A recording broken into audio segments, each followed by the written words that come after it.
You are listening to The Brian Craig Show podcast, broadcasting from sunny South Florida. Brian is joined by his wife and co-host, Kathy. Follow Brian on social media at briancraigshow.com. And now, Brian and Kathy.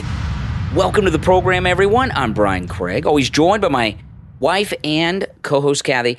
We're going to start talking about something that is really great news, and of course, it's something we have all in the MAGA movement talked about over the years.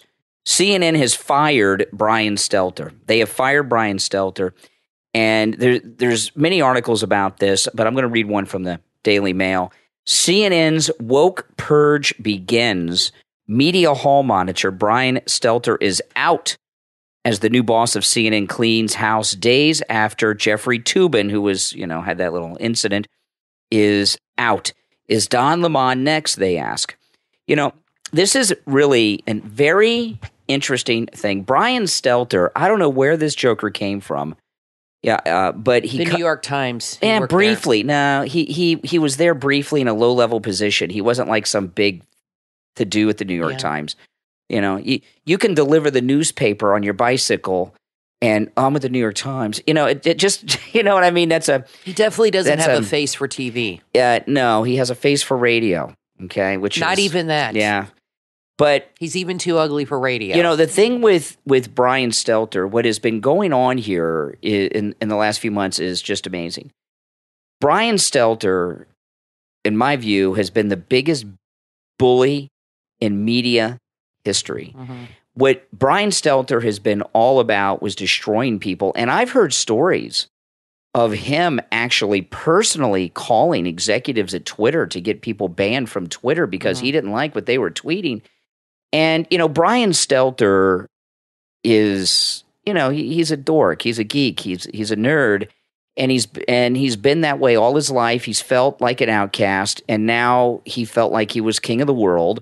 And became the bullier. Well, I don't know what Mark Dice is going to do now. He's going to have to find someone to make fun of. A lot of his channel revolves around Brian Stelter. Yeah, he's got to find someone new to make fun of. I'm sure he is not happy in a weird way. Well, Brian Stelter really came out of nowhere and became the decider of what is media and what is not. And he had this post on CNN and set up on high and just put judgment down on people. And now he is gone. And I've been watching, I was telling you guys over the past week, I've been watching CNN and MSNBC. In fact, I've watched more MSNBC and CNN over the last week and a half than I've watched in the last 10 years because I hope they don't get in your head. No. You got to watch it in short doses. But I've been watching because of the break-in of President Trump's home Mar-a-Lago, and I want to see how they're covering it. And Don Lemon does not look well. He looks like he's not sleeping. He looks like he's under a lot of stress. He's worried. He's worried that he's next. Now, Brian Stelter... Well, he does like to drink. Mm-hmm. Brian Stelter will probably end up on MSNBC. I would not be surprised. Think so. You don't think so? No, I don't think he'll go Really? I don't think anybody will hire him. Really? No. Why do you say that? Because his show had very low ratings. That's for damaged goods. But everything on CNN has low ratings. No, but his was the lowest. That's why they got rid of him first. And that show was on the air 30 years. I didn't know that. Not with him. Not with him. Howie Kurtz hosted that show for 15 years and then went to Fox in 2013. But that show's been on. It's the longest running show on CNN, and they got rid of the whole show. They don't even want a new host, which I think is interesting. I thought they would have, because I think it's a good idea for a show like they do a show like that on Fox to do like a media roundup. I think it's a really good idea for a show. They got rid of the whole show after 30 years, not even just him. But I don't think he's likable. I don't think he's particularly insightful or intelligent. Mm-mm. He's unattractive, and I don't think he brings anything to anybody. And I don't, MSNBC is going to run out of slots. Not everybody can end up there. And you know what? Brian Stelter is a punk. Yeah. He's just a punk. And I don't really call people punk very often, but I think it may seem like a mild word, and I could probably think of some others, but I don't like to use profanity on the program, but he's just a punk. And I don't like to see people lose their jobs, but in this case, I don't mind it at all. And if you look at what's happened between Brian Stelter and Twitter over the past few months, they were weapons of the left to just destroy people's lives, and both Twitter and CNN have been brought down. Well, and this really is not just about Brian Stelter. There's a bigger picture. This is really about America waking up and America tuning these shows off and tuning off people like Brian Stelter because of the way they are. This is a referendum. This is a statement on how people are turning away from wokeism, radical liberalism, and you see it happening now. The tide is turning, and the reason he got fired was because nobody watches his show because he's unlikable and he spews hatred and lies. He loves to go on TV and tell everybody that he's so, honest. People who tell you they're honest all the time are liars, and he's a liar, and everybody knows it. And I think it's a bigger statement on the tone of the public and what the public wants to see. Well, the media, the left-wing media have been weaponized since Woodward and Bernstein at the Washington Post, okay? What's going on with Trump in the media is not new. The media have always been liberal, out to destroy conservatives. When Ronald Reagan was president, they did a secret poll of the media, and 80% of them in the poll answered that they were liberal. And, a lot of them were lying. It was higher than 80% then, and it's higher. It's almost 100% liberal now, and that's just the way it is. And the problem, though, with the media is that they pretend that they are fair, that they're nonpartisan. There was a time when newspapers, before there was television, before there was radio, newspapers were politically biased, and they would tell you in their name. Here in Florida, our capital is Tallahassee. The main newspaper in Tallahassee, the Florida capital, is the Tallahassee Democrat, because it used to be a Democrat paper. And I read a book about 10 or 15 years ago on the OK Corral, the gunfight at the OK Corral, and I still have this book in the garage somewhere. And it was amazing. The gunfight at the OK Corral was a battle between Republicans and Democrats. The Earps were Republican and the Clantons were Democrats, and there were two newspapers in Tombstone, one Democrat paper, and this was after the Civil War, so there was a lot of fighting between Republican and Democrat. There was one Democrat paper and one Republican paper that was egging the whole thing on for a long time. That's what the media does. Yeah, so you're talking about the 1880s. So the media have always been doing what it is that they're doing. It just, people are more aware of it now than they ever were, and also it's not just that we're living through it. People were aware of the bias in the past, but they also, for the first time now in this era, I don't mean like today, but I mean in the last few years, have the ability to get things out. Like, for example, we were watching the press conference of the attorney that came out of this hearing here in Florida today on that to unseal the affidavit, and the reporter was out. There were the reporters, all the press, the national media was there, and the lawyer was talking. And if you saw this on TV, you saw this. There was a girl that looked like she was skipping class at the local high school who had her iPhone up like she's a journalist in front of NBC News right in this lawyer's face, and she's just like a girl who was there, with her phone. We now have so many people out there that have platforms to expose the media bias. And I'll tell you something, well, that started with Breitbart, citizen journalism. Citizen journalism. One thing about talk radio that I've always seen talk radio as, and of course this, because I'm a talk radio host, this podcast is an extension of that. I consider this talk radio, even though it's a podcast. But talk radio, conservative talk radio, really has been about exposing left-wing media bias. We've always been about that. And Hannity, actually, I don't listen to his radio show anymore. I haven't listened in a while, so I don't know if he still does this. But he used to open up each hour of his show saying, we're combating liberal media bias. Now he is part of the bias, Sean Hannity. I feel with Fox, because we watched a little bit last night, and you played that clip of Laura Ingraham, which I don't think was an accident. I feel the tone is changing. Laura Ingraham is talking about moving away from Trump. Right. I don't think that was an accident to do that. I think she did that on purpose. It was calculated. I think Fox is going to move away from talking about Trump or helping Trump. they definitely are not their whole. I mean, Brett Baer has definitely made his liberalism or his anti-Trumpness show lately even more than ever. And I feel there's been a shift even more so to. You okay? That's Sorry. all right. Yeah, it's allergies. It's okay. I feel there's a shift, even more so to be anti-Trump because they see themselves as probably helping Trump in the first election, and they're like, we're not going to help him this way. There's no way. Well, they're arrogant. They think they got him shift. elected. They think they got him elected. Well, or they're definitely arrogant. had a huge part of it, and they are definitely don't want to have that kind of influence and help him in any way, shape, or form. So I'm already seeing at Fox, it happened but it's happening even more so with I'm seeing the tone with the. Well, they still haven't had Trump on in about 120 days. That's one thing. Yeah. And you really need to keep an eye on Ingram, Tucker, and Hannity. Those are the three you really need to keep an eye on. Laura Ingram's gone. And, the thing about Laura Ingram, I did not realize. She's letting people know. Yeah, I did not realize this about Laura Ingram until a few months ago. Laura Ingram's been around for a long time. I've known that. And, she had her syndicated radio show, which she doesn't do anymore. But she has been for 30 years part of the Republican Lincoln Project establishment. Oh, yeah. And I didn't realize that until we saw that FX miniseries on the. She goes way back with George Conway and Clinton. Coulter. All of them go way back. Yeah. And so she is all in with George Conway and the Lincoln Project people. She has been for 30 years. So, she's not with Trump. Tucker's not with Trump. And really, No, I don't think Hannity is either. And I don't know if Hannity wants to or not. What happened with Hannity? Hannity, 5 or 6 years ago, left his wife. He's got a huge alimony based on his multi-million-dollar salary, I'm sure. So there's financial pressures that he's under, and he'll convince himself as well. I've got the alimony, I've got this, But I think Hannity is like just a step away from.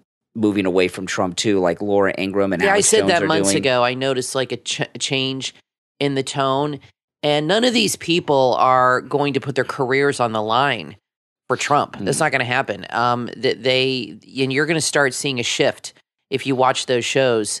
And I think the good thing about Fox, because we were talking about it the other day, I pointed something out to you. I said, everybody's down on Fox, and I understand that, okay? But you got to understand, most of the media is liberal, like Brian said. You got to, I think people felt that Fox was really conservative.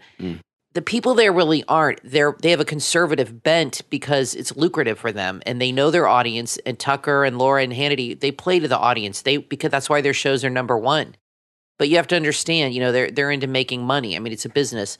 They know the audience well. But the good thing about Fox is they do show stories you will never see anywhere else, and they interview people that defend Trump vehemently. A lot of their guests defend Trump, like Sean Duffy and his wife.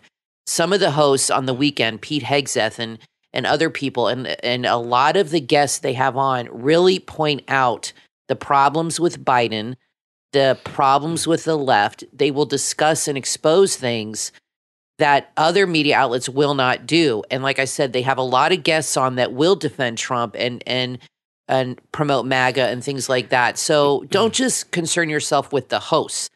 It's important who they have on. Well, there's some things going on. Like, give me an example of something that's been going on this week. There was a new happening today. I'm not going to play the audio of it, but I'll tell you about it. And it's a follow-up to what happened a couple days ago. Steve Ducey on Fox and Friends, which, again, I know none of you watch Fox and Friends because it's on television when I'm on the radio, and I know you guys all listen to me in the mornings on the radio. But Steve Ducey, twice this week, has been defending the FBI with a passion in regards to the raid at Mar-a-Lago, and he's taken this really liberal slant about the danger that these agents are in from MAGA people. And a lot of people are confused as to why Steve Ducey is doing that, and I'll tell you exactly why he's doing it. He's doing it for his son, Peter Ducey. Peter Ducey, who's the White House correspondent for Fox News Channel, is moving on up in the world of political reporting. The White House job is just a stepping stone for him, and he's going to be a big deal out there. He wants his own show down the road, I'm sure. What Steve Ducey is doing is setting his son up, Peter Ducey, to have sources. He's out there defending the FBI so that his son can have sources. Like, I give you an example how this works. Mm-hmm. I know a lot of you know this, but a lot of you don't, so I apologize if you guys know about all this. Woodward and Bernstein, that brought down Nixon with the Watergate reporting at the Washington Post, had a source that was known as Deep Throat, and they never identified who Deep Throat was, and they said they would when Deep Throat died, and then they died, and we found out his name was Mark Felt, and he was a senior agent at the FBI, and then he was upset with Richard Nixon that when J. Edgar Hoover died, he did not get appointed as the FBI director, and he was very upset about that. So he started leaking things to Bob Woodward. He knew Bob Woodward. Bob Woodward was in the Navy. He was one of these Harvard Yaleys. I can't remember which one he went to, and he was in the Navy and worked at the Pentagon for the Navy Department, and he would bring paperwork to the White House, to the Navy Department, back and forth with the Pentagon every night. And Mark Felt had a similar job for the FBI, and they were in the waiting room and got to know each other when Woodward was in the Navy. So anyway, when Mark Felt got passed over to be FBI director, but when Hoover died, he started passing information about President Nixon to Bob Woodward. Right. He did Bob Woodward out of spite, but yeah, to get even revenge. Bob Woodward was not an investigative reporter. He did nothing. It's a complete lie that he was an investigative reporter, and that's the kind of relationship that Steve Ducey is trying to set up with Peter Ducey, where these deep staters and government establishment people trust the Ducey family to bring them the next Watergate. So Steve Ducey is out there selling his journalistic soul, defending this break-in of Mar-a-Lago, so that hopefully some people will give information to his son so he can become the next Bob Woodward. I'm telling you, that's what's going on with him. I think you're right, because it's a little too heavy-handed in his defense of them and in his trying to paint them as victims. It's a bit much and over the top, and I think you're right. I think we all understand that. I think we're all seeing that the FBI's role in the government is a lot more than we probably realized. They don't just go after like people that are kidnapped or international jewel thieves. They seem to have a lot more involvement in the government and in information dissemination.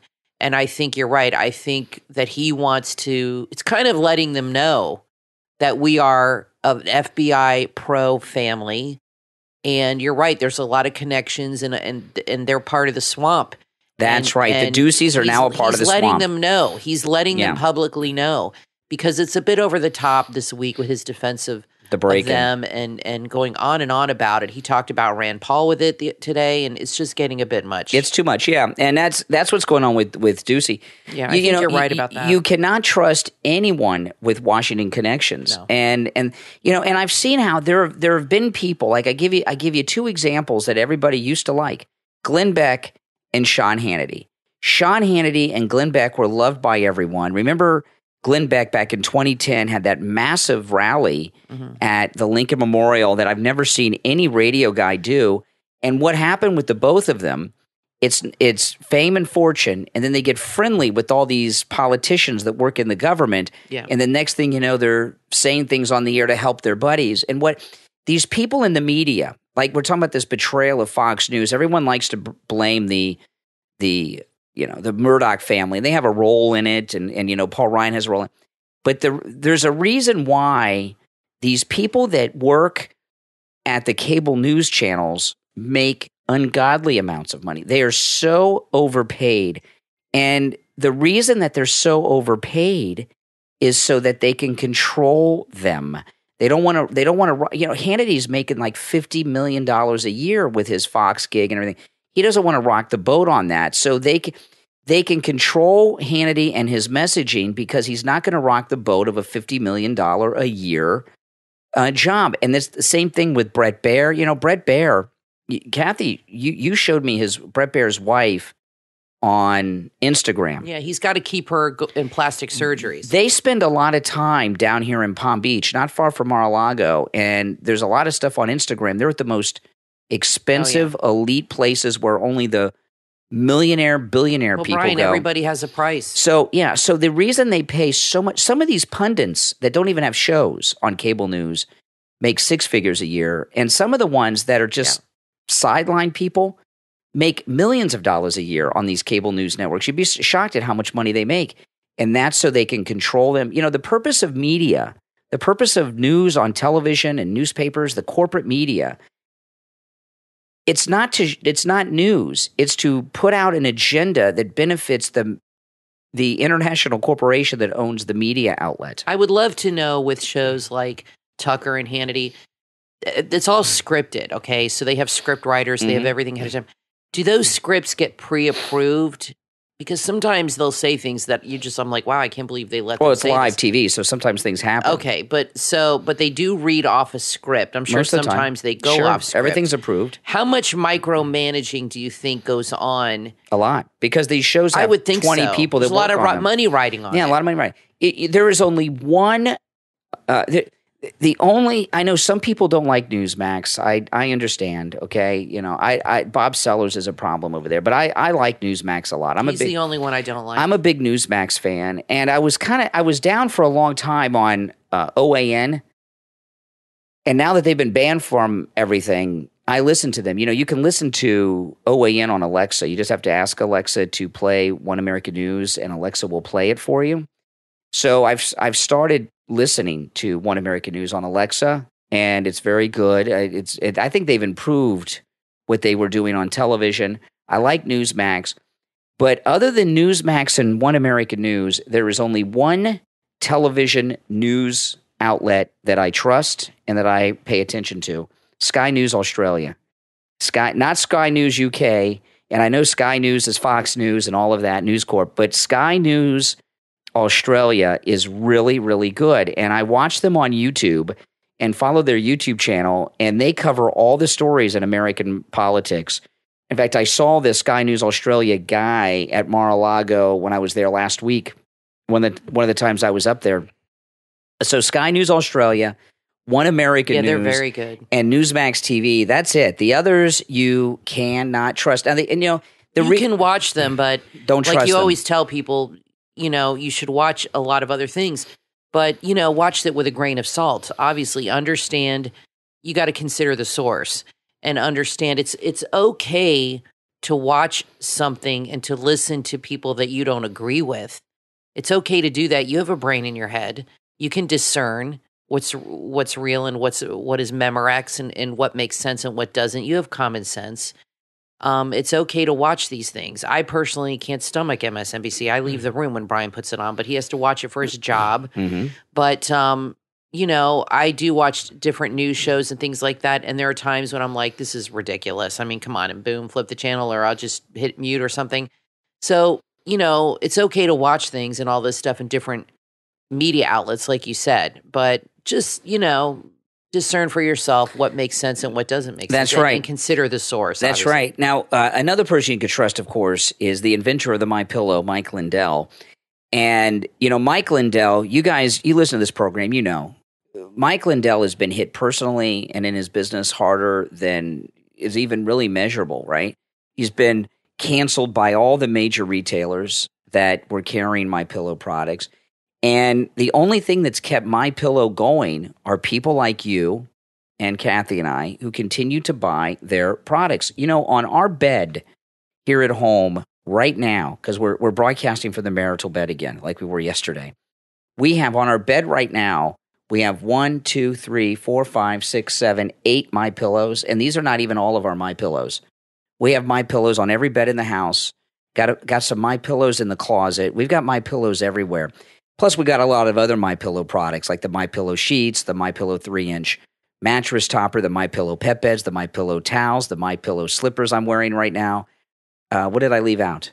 The MyPillow bathrobes. We've got a lot. Pretty much everything. We've got a lot. And, you know, Mike Lindell has not laid off one employee, even with the cancellation of Walmart from selling MyPillow products. And that's amazing. And Mike Lindell, you are saving up to 66% off when you use our promo code Kane at checkout, Kane, at mypillow.com. And there's over a dozen items that are buy one, get one free, including the MyPillow, which is really a life-changing pillow. I thought a pillow was just a pillow till I had the MyPillow. And with that patented interlocking fill that Mike Lindell invented that's inside the MyPillow, what it does it stops you from tossing and turning at night. And every time you toss and turn, even though you're not aware of it, you wake yourself up a little bit. It's like having sleep apnea. No, it's true. I mean, I've noticed since we got it that I wake up oftentimes in the same position I fell asleep in, which never used to happen, and I've noticed you don't toss and turn nearly as much as you used to. And you're a pretty fidgety guy, too. I am. And the MyPillow, the classic MyPillow, is buy one, get one free with the promo code Kane at checkout, Kane at mypillow.com. And what's happened with Mike Lindell, he's made a decision after that cancellation of Walmart, which was a big blow to MyPillow. He's offering his products with our promo code Kane at checkout, Kane, at wholesale prices. You're getting what Walmart would have paid for these products. Okay? You're getting wholesale on everything. You can save up to 66% off. And there's just incredible deals there. So go to mypillow.com. When you do that, you're supporting the podcast here and all the content I bring you. The Steve Kane Radio Show, the Brian Craig Show podcast, my YouTube channel, everything I do, you're supporting when you use our promo code Kane at checkout, Kane. But you're also supporting Mike Lindell, who has another big event coming up that's going to be broadcast live on Frank's Speech that you want to check out. So support us, support Mike Lindell. Use our promo code Kane, Kane, at mypillow.com. And save a lot of money. Now, I just want to say one last thing, though, about Brian Stelter. There has been, and people don't really realize this, there's been a purge of anti-Trumpers, these anti-Trumper lunatics in Congress through these primaries. Remember, 8 of the 10 House members that voted to impeach President Trump lost their primaries. 8 of 10. That's 80% loss. Twitter has been dethroned as being a powerhouse in political media. Truth Social is on the rise. Oh, yeah. Because that's where you have to go to hear what President Trump has to say. This move with Brian Stelter, let me tell you, Brian Stelter was fired. He did not even know it was coming. They brought him into the office yesterday and told him. Wow. He was, and oh man, I would have loved to have been a fly on the wall. The people that were there, people are saying he looked shocked. It caught him off guard.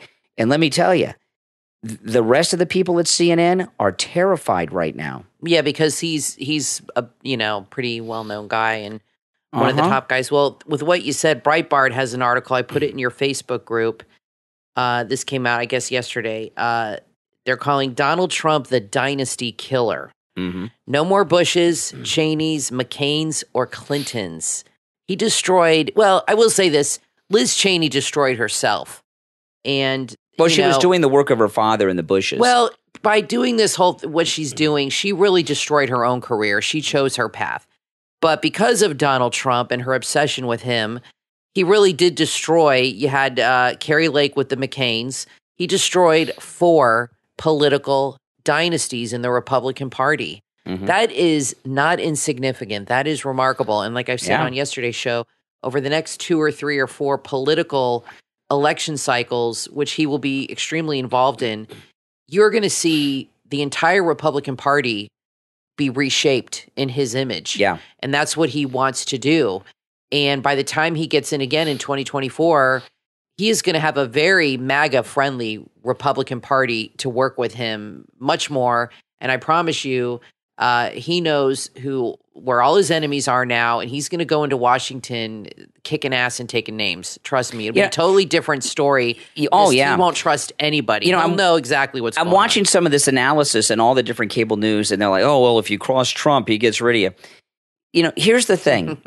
That may be somewhat accurate, but here's the deal.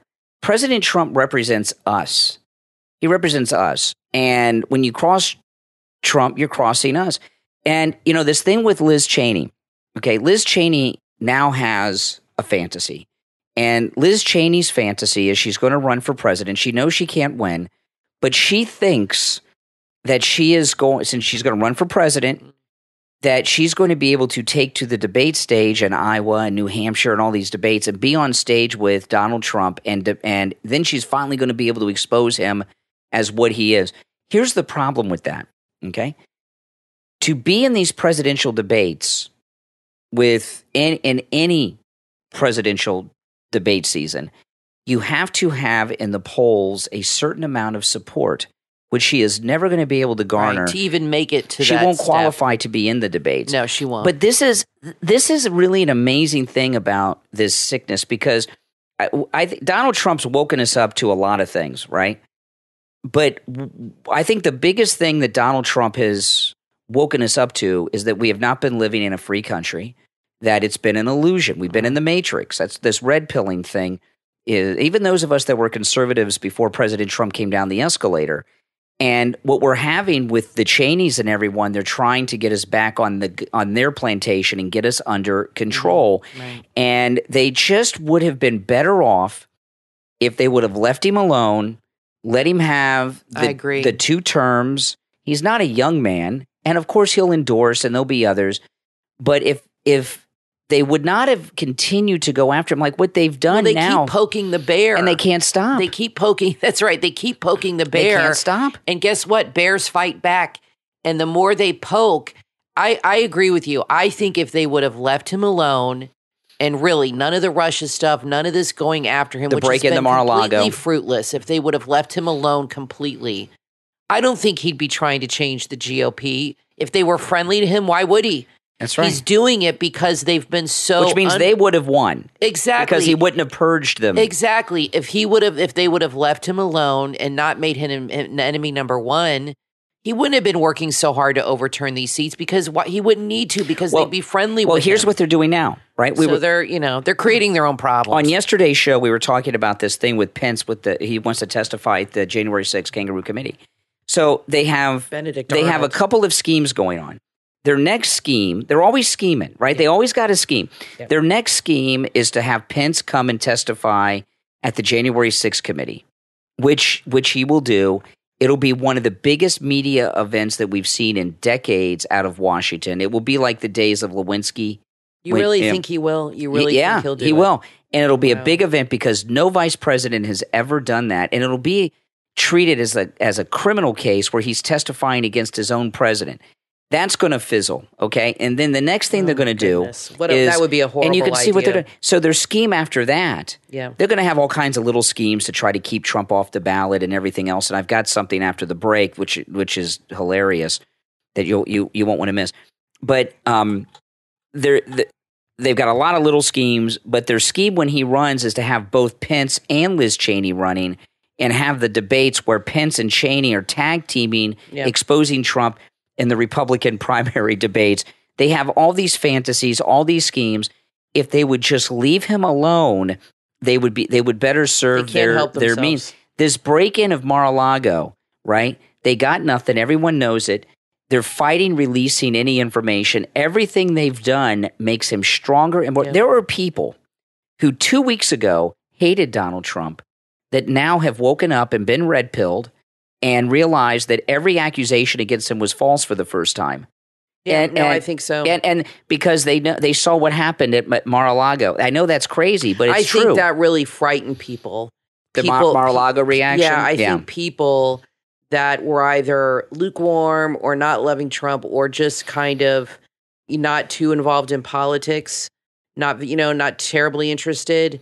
I think that really frightened people to have the current president use his Department of Justice to raid the home of the past president, most recent president, and possible, who's going to be his opponent next time. Right, opponent. I think really frightened a lot of people. It should.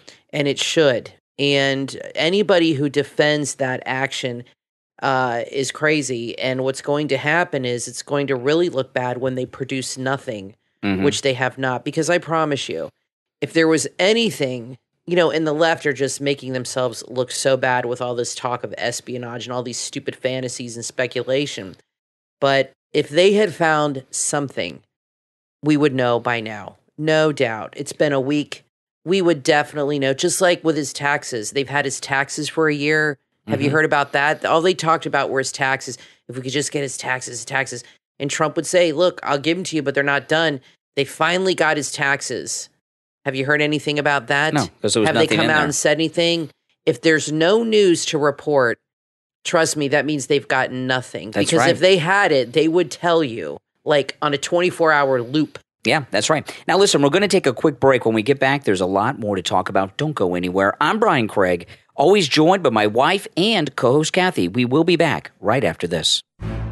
What would you do if you discovered Earth's oldest secret, but the very existence of that knowledge meant that you could not safely share it with anyone else? Where would you turn if you had uncovered something so shocking that it could force the entire world to readdress its views of humanity? Find out when you read the book from author Mike Corey, Niobium Node, available on Amazon and niobiumnode.com. Ghana has always asked questions that no one has answers for. Only through her studies has she met professors and teachers that are open-minded enough to consider her theories about the true history of humanity. As a high school student, her ideas are dismissed by others as the ramblings of an overactive teenage mind. But when she joins the Defense Intelligence Agency, she's suddenly thrust into a world where secret information is the norm. A chance conversation with a theoretical science professor provides Gada with what she sees as proof that her theories about the origin of humanity are not quite as crazy as she has been told. Along with her childhood sweetheart Mike, Gada is about to embark upon a journey in which she will be forced to risk everything to uncover the truth, not least of all, her safety and that of her family. Available in Kindle, hardcover, and paperback editions. Order your copy of Niobium Node from author Mike Corey on Amazon and niobiumnode.com.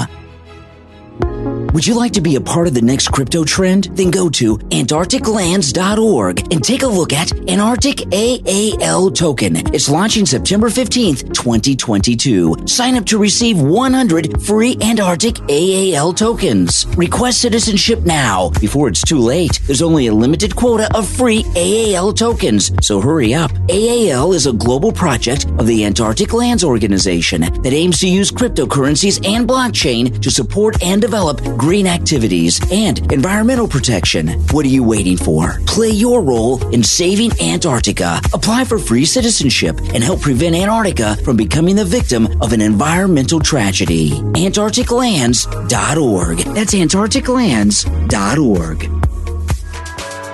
Are your mornings ready for an upgrade? The Morning Upgrade Podcast with Ryan Cote is all about personal development. By having a strong morning routine, you can change your life for the better. In fact, the right morning can be the catalyst to success and growth in your life. It's all about investing in yourself and personal growth in the right direction, making positive changes in your morning routine to get the results in life that you want. Striving to be a better version of yourself is a goal that never should end. We all need to work on improving ourselves. Being our best selves impacts everyone around us, and it starts with the right attitude and the right morning routine. Add the Morning Upgrade Podcast to your podcast playlist, available on Apple Podcast, iHeartRadio, Spotify, your favorite podcast player, and morningupgrade.com. Make sure to sign up for the newsletter, the Morning Upgrade Podcast with Ryan Cote.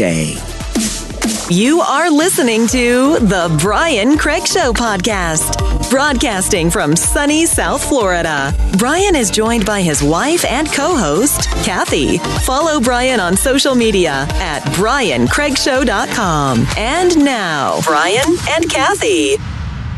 Welcome back, everyone. I'm Brian Craig, always joined by my wife and co-host Kathy.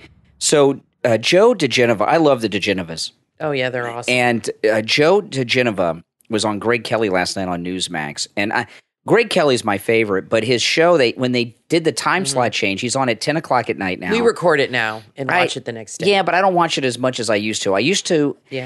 When Greg Kelly was on at 7, I used to time the podcast so the podcast would be over so I could watch his show every night live. Mm-hmm. And now they moved him at 10 o'clock. I only get to catch it a couple days a week because, I got to be in bed at that time, and I watch it the next day and things like that. But he's great.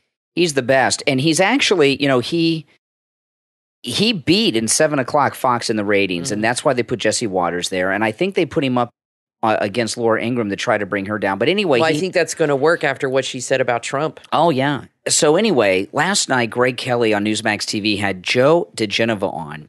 And they were talking about this scheme that the establishment have to get Trump in prison or indicted so he can't run for president.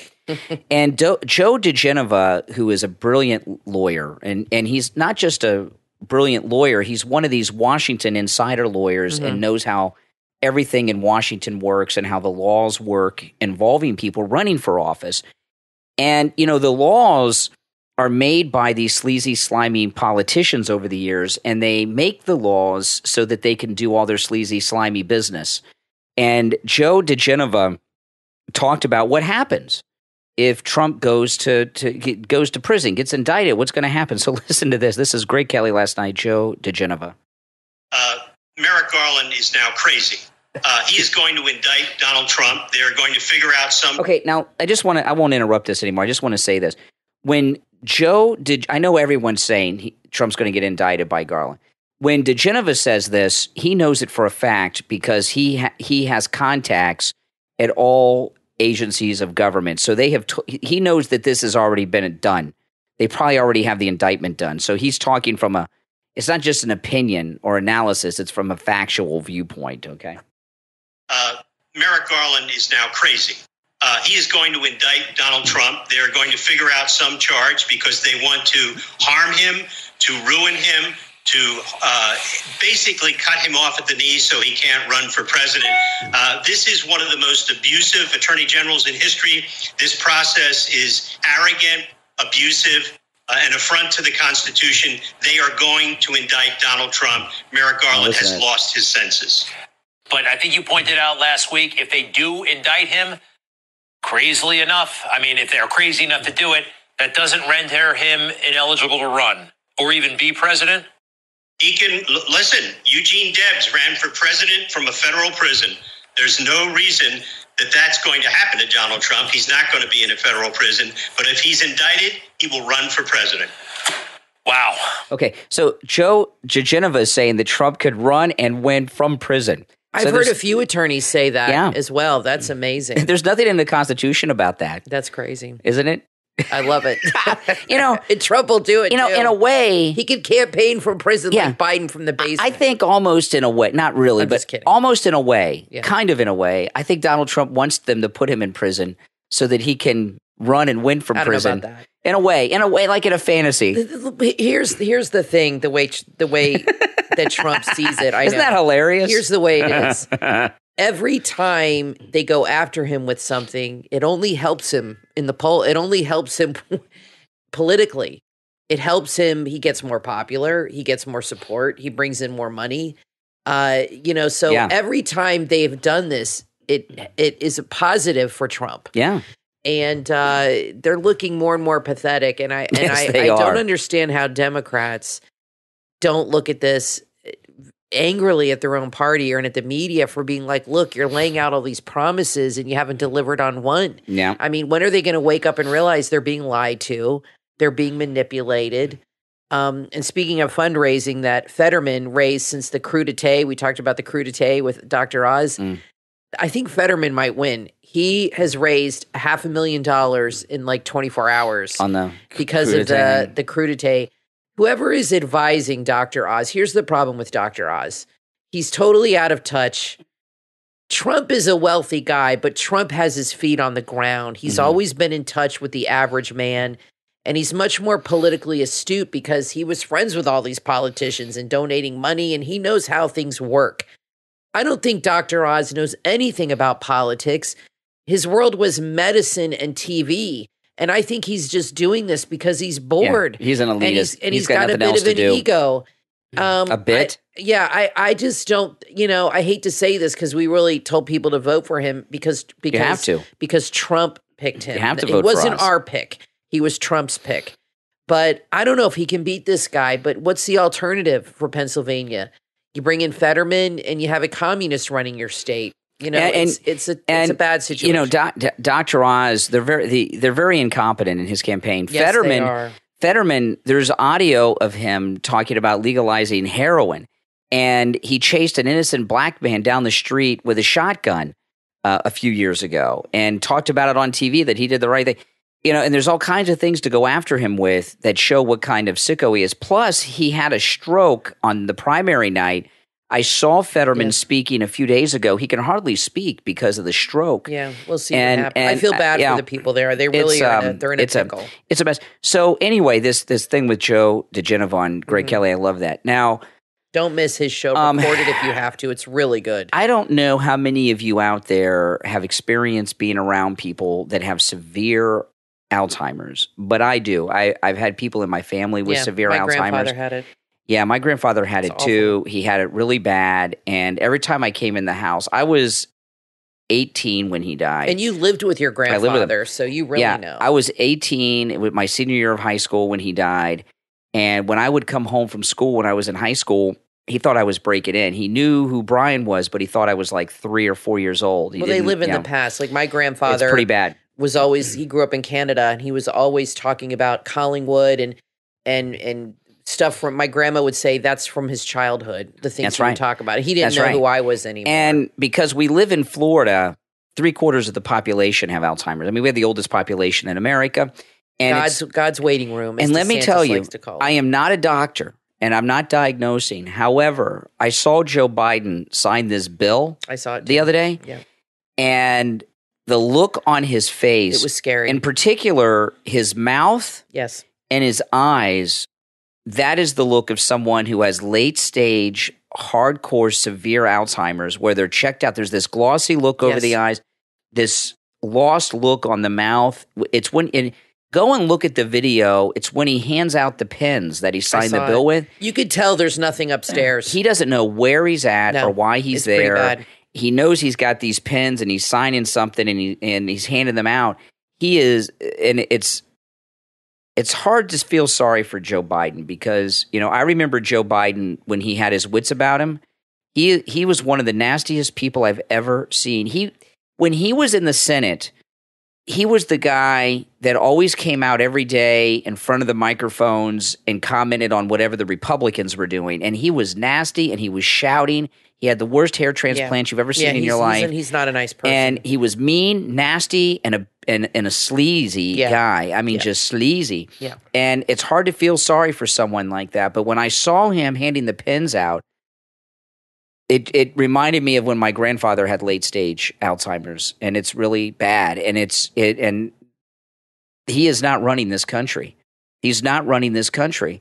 And it's not being run by any particular individual. It's being run by different factions who have their own little area. Jill has some control. The chief of staff has some control. The military control themselves. He's not running the country. And Kamala Harris, and now this is my belief, when the MAGA Republicans take over, President Trump will in effect be the Speaker of the House, even though not officially, because he's going to have control over the whole Congress. One of the beauties of our system is that the entire House of Representatives are up for re-election every 2 years. So all these jokers are going to be up for re-election. So they're still going to do what Trump wants. Another third of the Senate is going to be up for re-election. Oh, yeah. And a lot of those guys, they want to keep their jobs. They're going to be terrified to go against Donald Trump. I hope that President Trump calls for a double impeachment, an impeachment of both Biden and Kamala Harris. It'll be good. I believe that Kamala Harris has committed high crimes based on the fact that she will not invoke the 25th Amendment, and because of think about it. As bad as Biden looks to us, they see him up close and they're involved with him one-on-one, and they see him what he's really like when he's not pump-filled with Red Bull or whatever they give him to be on television. And she's committing crimes by not invoking the 25th Amendment, in my opinion. I would venture to say that I think historically, maybe outside of George Washington, I think Trump has been the most powerful politician this country has ever seen. When have you ever seen a politician completely restructure a political party? And that is what he's doing. And you're right. When these elections happen in November, and it's so important for us to get out and vote for these people, and when they see the turnover that's happening in the election, anybody who's in office is going to do whatever Trump says, because if they don't, he will turn on him and he's going to say, fine, I'm going to campaign for somebody against you. Winning the primaries has been a massive blow, and I really want to see to the swamp, and I really, for Liz Cheney, and I really want to see Murkowski lose. He's not just winning and turning over tiny little things. These are big seats. These are entrenched politicians, dynasties like we talked about. Murkowski is a political dynasty too. These are people that have had their feet in the swamp for decades, between them and their family. And Trump has destroyed their careers just by telling people what to vote for. This Mar-a-Lago... He is extremely powerful. Wouldn't you agree he's got to be the most powerful politician ever? This Mar-a-Lago break-in, this is amazing. I mean, this is amazing what it's done. Off-year elections, voter turnout is always low. And I read an article this morning in Newsweek, and it's a whole article that's a panicked article because Newsweek is liberal, about how motivated there's a big voting surge among Republicans in response to the Mar-a-Lago raid, and the Republican turnout is at an all-time high for an off-year election because of that Mar-a-Lago raid. It's reminded people what Trump is up They're calling against. it a voter surge. Yeah, it's reminded the voters that maybe some people have been resting and back and been more casual. It's really reminded them what Trump is dealing with and that it has not stopped. It's actually being amped up. And it scared people it's scaring them into voting because it's not only just about Trump, but they see the direction the country is going in. And they don't like it. Now, I want to take a moment to thank all of our Patreon supporters for their support of the program. Thank you so much. You know, you Patreon supporters make this program possible, and your support is greatly appreciated. And all Patreon supporters have access to commercial-free editions of each and every podcast episode. And our top Patreon supporters not only get a live on-air shout-out on each and every episode, our top Patreon supporters also have their first names listed in the description of every podcast episode. And the names you will hear now are our top Patreon supporters that we want to thank very much. I want to thank Andrew and Connie for their support, Christine, Gary, ETW, Chuck, D, Pamela, Rick, Nick, Wesley, and Lay Paul. These are our top Patreon supporters. And if you would like to support the show by becoming a Patreon supporter, there is a link in the description of this and every episode. I also want to say we just had to buy some equipment for the show. So thank you to the Patreons That's correct. for that, because we do put that into the show to upgrade. We had some equipment break down. We had to upgrade it and buy some new stuff. So that is all because of your sponsorship. That's right. That is true. All right. We'll take a quick break and be right back. Don't go anywhere. Before there were superpowers, there were God powers. From author J.R. Lightfoot comes a book you will want to add to your must-read list. Reaper, available for pre-order right now on Amazon. With the birth and death of Jesus Christ, the war of hosts is complete and the casting of the fallen is finished. The war for mankind's soul has shifted from heavenly battles to battles of men. With the coming of a new era, Lucifer has infected the population of man with demons of all sorts. To combat these evil forces, God has charged his human warriors, Reapers, to root out and destroy the demons in order to pave the way for the first apostles, who will cultivate the young Christianity religion. Infused with the power of the Reaper angel, these warriors roam across the land, battling devil spawn and restoring faith and hope during a fragile time in man's existence. Reaper, from author J.R. Lightfoot, is available for pre-order right now in Kindle or paperback. The book's release is September 5th. Order your copy now. If you have a passion for food, there are two guys you will want to know. The Wandering Food Dudes. Located in Seattle, Washington, these two awesome foodies are on the hunt for the most awesome food in the world. Their goal is to travel the globe and help small businesses and people by showcasing their culture and their food. Join Fish and Poetic on their food adventures. You can find them on YouTube and Instagram. They love all things food and have a great time talking about it and eating it. Check them out right now. The Wandering Food Dudes on YouTube and Instagram. From author Christian Rhodes comes your next must-read book, The Book of Wonders, the first book in the Casey Tresser's Fairy Tale Odyssey book series. After reuniting with his long-lost baby sister, 16-year-old teenage gaming YouTube star Casey Tresser discovers he comes from a fairy tale video game and finds an opportunity to reunite with his long-lost family through the game when he's moved from his home to a small town in Paris, France, but only to discover that the town where his family family have taken refuge in is now being plagued by organized criminals who so happen to be an evil army of demons out to kill him to prevent a prophecy the teenager is a part of. The Book of Wonders from author Christian Rhodes is available on Wattpad. You can read it as it's being written. This is a fantasy sci-fi novel that's heavy on mystery. Check it out right now. Go to Wattpad.com and search for The Book of Wonders from author Christian Rhodes. And visit the website CaseyTresser.com and sign up for updates. You are listening to The Brian Craig Show podcast, broadcasting from sunny South Florida. Brian is joined by his wife and co-host, Kathy. Follow Brian on social media at BrianCraigShow.com. And now, Brian and Kathy. Welcome back, everyone. I'm Brian Craig, always joined by my wife and co-host, Kathy. You know, there's this story involving the Prime Minister of Finland. Have you seen this? No. Okay. They've got this lady Prime Minister, and this is news all over the world now.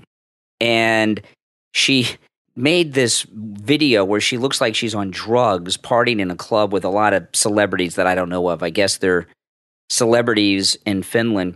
Let me just read this to you. Her name is Sanna Marin, S-A-N-N-A Marin. The Finnish Prime Minister is facing backlash after being seen partying in a leaked video.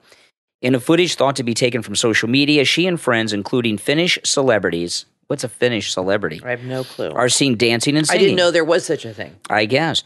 She's faced criticism from opposition parties, with one leader demanding she take a drug test. The Prime Minister is 36 years old. She denies taking drugs, saying only she drank alcohol and was just partying, and she's dancing like a drunk club girl. And they're making a big deal about this. Let me tell you something. If the Prime Minister of Finland was high on heroin, crack, drunk, and was hooking on the weekends, it wouldn't change anything in the world. Finland doesn't matter. You know, we've got a president of the United States who is so checked out. I would rather have this drunken Prime Minister from Finland running America than this guy. She couldn't do worse. And I'm looking, this story is like the headline on Drudge. I saw it in the Daily Mail. I'm seeing it on all the news websites. Who cares? I remember about 15 years ago or so, might have been a little longer or a little less, Europe was shut down for a couple of weeks. There was this massive fog over Europe, and Europe was shut down like 2 weeks, and no one noticed.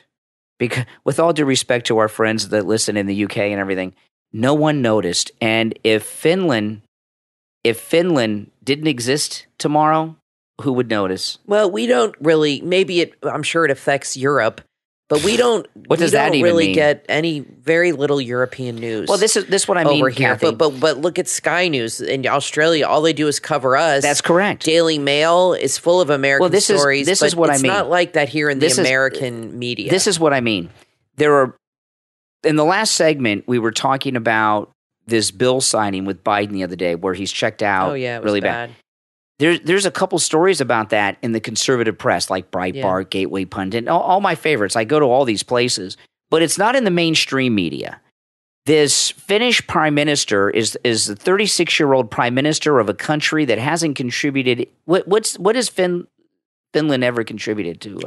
I know nothing. Are any of the I don't know American settlements from during the colonial period from Finland? Maybe a couple dozen. I don't know. No, I don't think so. No. You know, I don't know. You guys let me know. What is the biggest contribution from Finland to civilization throughout time? I don't know of any offhand. I'm sure I'm forgetting something. I really don't know anything about Finland. No, but I don't even know where it is because on a it map. doesn't matter. North of Europe, near Norway, I guess. Because it doesn't matter. America does, and this is what really burns me. Every major media outlet in America has a story about whether or not, but they're ignoring the Joe Biden. The Prime Minister of Finland is on drugs at some party. Okay, right. And here you have the leader of the free world who has the nuclear football next to him. China is sending troops. They are deploying troops to Russia to train with the Russian army. This is a prelude to a taking of Taiwan and a major move in Ukraine. Yep. Our guys checked out with some severe cognitive something, Alzheimer's, something else, and that's not in any of the outlets. You know, if Donald Trump had a bill signing, and he looked like Biden did this week at this bill signing. That's all the media would talk about. And I'm sorry, but the Prime Minister of Finland is who cares? It doesn't matter. They just labeled the New York Times just labeled Joe Biden Aviator Joe.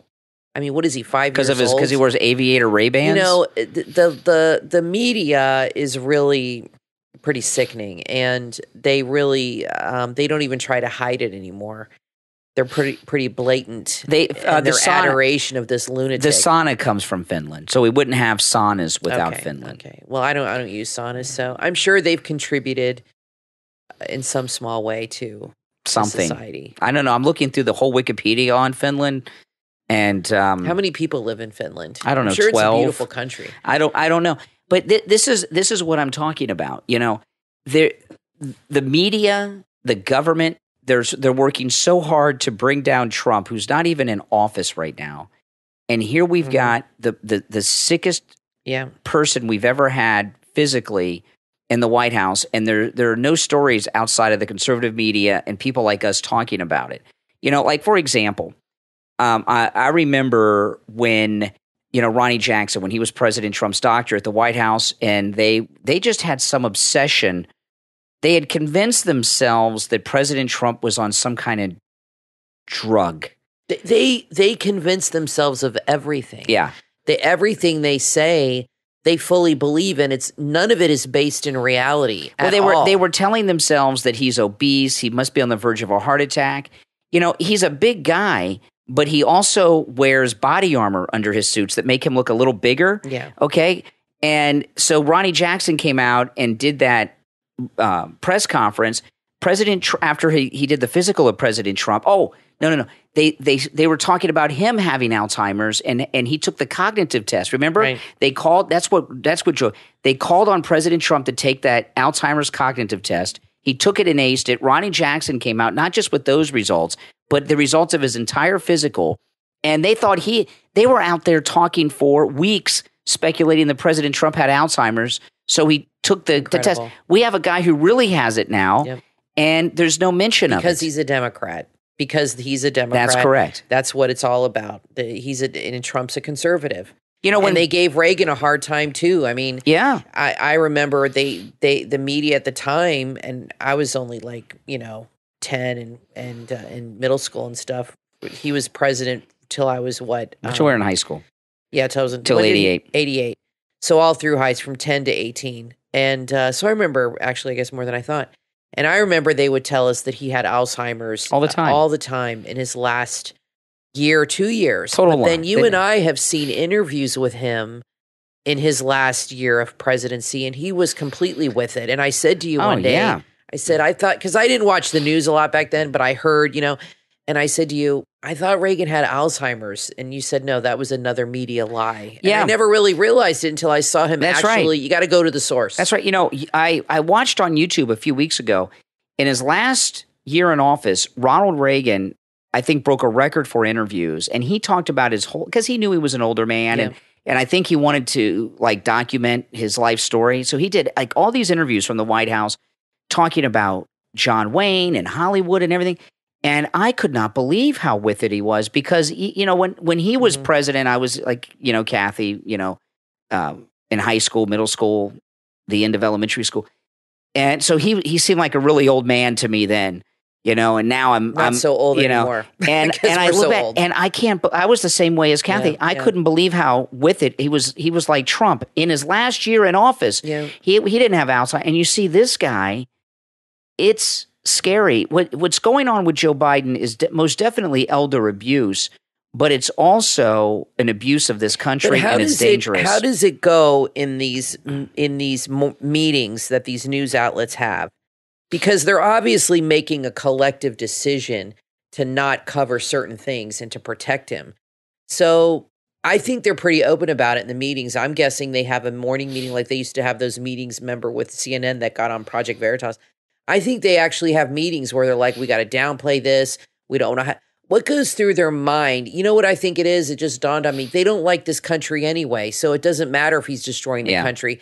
They just want to protect their people and their narrative.